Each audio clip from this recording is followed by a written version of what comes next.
بسم اللہ الرحمن الرحیم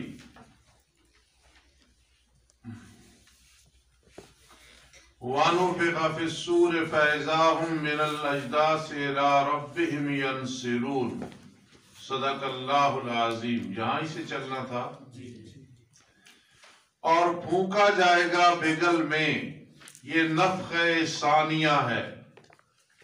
ایک دفعہ اسرافیل علیہ السلام پھونکیں گے فَصَعِقَ مَنْ فِي السَّمَاوَاتِ وَالْأَرْضِ.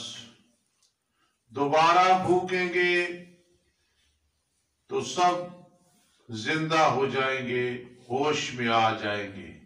نفخہ ثانیہ کا ذکر ہے. وَنُفِخَ فِي الصُّورِ, اور پھونکا جائے گا بگل میں, پس ناگہاں وہ قبروں سے اپنے رب کی طرف دوڑ رہے ہوں گے. نسل کہتے ہیں, نسل ینسلو, تیزی کے ساتھ دوڑنا. کہیں گے ہائے ہماری کمبختی, کس نے ہمیں اٹھا دیا ہماری قبروں سے. ہم سو رہے تھے. توجہ کرنا, بڑا مشکل مقام ہے. عبد الرحمن مولی عرفان, کتنے مولی عرفان, بڑا مشکل مقام ہے جو میں سمجھانے لگا ہوں انشاءاللہ. ہائے ہماری کمبختی, کس نے ہمیں اٹھایا ہماری قبروں سے. کہا جائے گا یہ وہ ہے جو وعدہ کیا تھا رحمان نے اٹھانے کا, اور مرسلون محبرون, رسول یعنی خبریں دینے والوں نے سچ کہا تھا. نہیں ہوگی وہ مگر ایک ہی چیخ, ایک ہی چیخ ہوگی. تو ناگہاں وہ سارے کے سارے آدم علیہ السلام سے لے کے آخری انسان تک لدینا محضرون, ہمارے ہاں پیش کیے جائیں گے حساب جزا سزا کے لیے. کہا جائے گا پس آج دن کوئی جی ظلم نہیں کیا جائے گا ذرے برابر. نیکیاں کی ثواب نہ ملے, گناہ نہیں کیے سزا ملے, اور تمہیں بدلہ نہیں دیا جائے گا مگر جو تم نے اعمال کیے, خیر کیے شر کیے.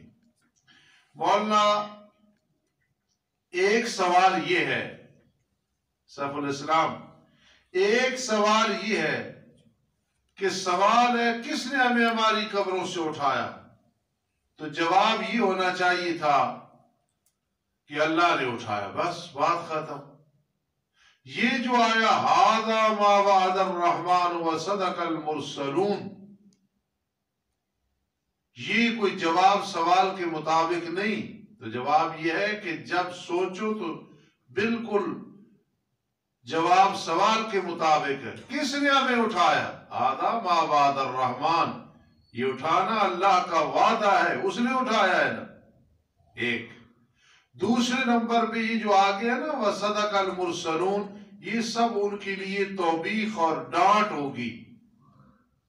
یہ اٹھایا ہے تو رسولوں نے بتایا تھا نا, آج تمہیں پتہ چل جائے گا جو کچھ ہونے والا ہے. تو اس لیے جواب سوال کے مطابق ہے. ھذا ما وعد الرحمن, یہ جواب ہے, رحمان نے اٹھایا. اور کس نے اٹھایا؟ جو اس نے وعدہ کیا تھا. پھر رسولوں نے تمہیں سچ نہیں کہا تھا, آگے یہ توبیخ اور ڈانٹ ہوگی. ایک بات ذہن میں آ گئی کہ جواب سوال کے مطابق ہے. دوسرے نمبر پہ مولانا ایک اعتراض ہوتا ہے کہ کافر تو عذاب میں مبتلا, وہ کچھ سکون میں تو نہیں ہے. شاید یہ پہلے نہ لکھو سوال جواب. النار یعرضون علیہا غدوا وعشیا, فرعونی تو سارے کافر بھی اسی میں ہیں. عذاب ہو رہا ہے صبح شام کا اسماعیل صاحب. تو پھر ان کا یہ کہنا من بعثنا من مرقدنا, ہم تو سو رہے تھے, ہمیں کس نے قبروں سے اٹھایا. وہ سو رہے تھے, عذاب میں مبتلا تھے. جواب یہ ہے کہ یہ جو نفخہ اولا ہے, آگے نفخہ ثانیہ ہے, اس کے درمیان عذاب اٹھا دیا جائے گا. اس لیے فصائق من فی السماوات والارض کے بعد یہ جو عذاب اٹھایا گیا تو اب وہ کہیں گے کس نے ہمیں ہماری قبروں سے اٹھا دیا ہے؟ ورنہ یہ بہت اعتراض بنتا ہے کہ جہنم کی جھلک میں ہوں گے کافر برزخی زندگی میں، جبکہ مومن مزوں میں، تو یہ کہنا ہمیں کس نے اٹھا دیا تو معلوم ہوا سکون میں ہے، کوئی سکون میں نہیں ہے۔ ہاں نفخہ اولا اور ثانیہ کے درمیان بولنا جو ٹائم ہوگا یہ عذاب ان سے اٹھایا جائے گا۔ مفسرین لکھتے ہیں کہ یرفع عنہم العذاب بین النفختین، دو پھونکوں کے درمیان عذاب اٹھایا جائے گا۔ اس لیے وہ کہیں گے سو رہے تھے من بعثنا من مرقدنا، سکتا ہے نا، من بعثنا من مرقدنا، کس نے ہمیں ہماری قبروں سے اٹھا دیا؟ کوئی سمجھ نہیں بات؟ جی ان اصحاب الجنت اليوم فی شغل فاکہون ہم وازواجم فی ظلال علی الارائک متکئون۔ توجہ، بشارت اخروی ہے، بے شک جنتی لوگ آج دن مشغلوں میں ہوں گے، فاکہون متلذذون خوش ہونے والے ہوں گے، وہ اور ان کی بیویاں سایوں میں ہوں گی، علی الارائک، ارائک اریکہ کی جمع تخت کو کہتے ہیں، علی الارائک تختوں پہ متکئون ٹیک لگانے والے ہوں گے، لہم فیہا فاکہہ ان کے لیے اس میں پھل ہوں گے، وَلَهُمْ مَا يَدَّعُونَ اور ان کے لیے وہ ہوگا جو وہ مانگیں گے، جو چاہیں گے وہی میں۔ دنیا میں اللہ کی مرضی چل رہی ہے، وہ اللہ کی مرضی کے مطابق چل رہے ہیں، اور قیامت کے دن وَلَهُمْ مَا يَدَّعُونَ ان کی مرضی چلے گی۔ سبحان اللہ۔ سلام قولا من رب الرحیم، اللہم اجعلنا منہم۔ سلام ہوگا جو قول ہوگا رب رحیم کی طرف سے۔ یہ سلام آیا ہے، سلام السلام نہیں آیا ہے، اس لیے کہ جنت میں جو سلام ہوگا ہر چیز سے سلامتی، حتیٰ کہ موت سے بھی سلامتی۔ دنیا میں ہر چیز سے ہم سلامتی مانگتے ہیں، یہ نہیں کہتے کہ موت سے سلامتی، لمبی عمر مانگنا تو ہے لیکن موت سے کوئی بچ کل نفس ذائقۃ الموت کل من علیہا فان، جی کل شیء ہالک الا وجہہ قل ان الموت الذی تفرون منہ فانہ ملاقیکم۔ واللہ ایک سوال پیدا ہوتا ہے، ادھر دیکھو، بڑا اہم سوال ہے۔ اللہ فرماتے ہیں سایوں میں ہوں گے، دوسرے مقام میں دیکھا تضاد، لا یرون فیہا شمسا ولا زمہریرا، نہ وہاں سردی نہ گرمی، بلکہ اذا الشمس کورت واذا النجوم انکدرت واذا الجبال سیرت، سورج ہی نہیں ہوگا تو پھر سائے کی کیا ضرورت؟ سایہ کیسے ہوگا؟ دیکھو نا، لا یرون فیہا شمسا ولا زمہریرا، تو یہ پھر کس سائے میں ہوں گے؟ سایہ تو وہاں ہوتا ہے جب اس کے متبادل کوئی چیز ہو۔ جواب یہ سایہ ہوگا جنت میں کنادیل کا، جنت کے باغات کا، یہ مقصد ہے فی ظلال۔ سوال سمجھے کہ جب سورج نہیں، ٹھیک ہے، وہاں یہ سایہ ہی نہیں ہوگا۔ سایہ تو وہاں ہوتا ہے جہاں بھائی سورج ہے، دھوپ ہے نا، تو چلو سائے میں آ گئے۔ تو یہ فی ظلال فرما، یہ ظلال سے مراد درختوں کا، اشجار کا، قنادیل کا، یہ وہ مراد ہے۔ وَامْتَازُوا الْيَوْمَ أَيُّهَا الْمُجْرِمُونَ، تخویف اخروی، جدا ہو جاؤ کافروں منافقوں مومنوں سے آج دن نئے، مجرموں مشرکوں کافروں۔